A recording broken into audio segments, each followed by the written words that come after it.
So the table we're looking at today is the Omni AIr Drop table. It's going to be very similar to basic Omni, however there are going to be a couple of differences. Number one is it will have an elevation motor. This is going to let you go all the way down to 18 inches up to 28 inches with the motor. We also have feet extensions that you can purchase to be able to make the table a little bit higher. Obviously, if you get those feet extensions, you also will change your starting height.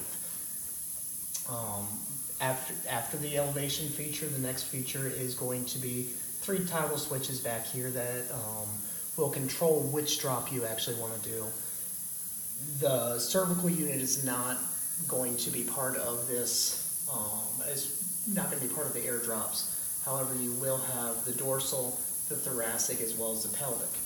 You can do all 3 of them at one time or just one at a time and isolate. With all 3 of them, going to cock each one up. After they're cocked, you're also going to be able to have 3 different tension knobs for each one of those, just like on a standard Omni table.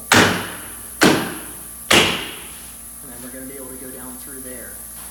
The cervical unit is still going to be cocked with the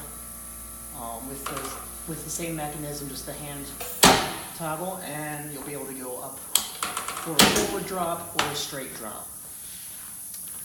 You'll also be able to elevate. These will be for anterior lifts. In the case that you might have a pregnant lady come through the office, you can actually lift up the pelvic as well as lift up the thoracic section, and then you can also raise up the cervical. This way the belly will lay right down in, keeping the spine nice and straight so that you can still manipulate it properly without having any extra stress on the stomach. That is the Omni AIr Drop. If you have any questions, please feel free to call Derek at 704-622-4089.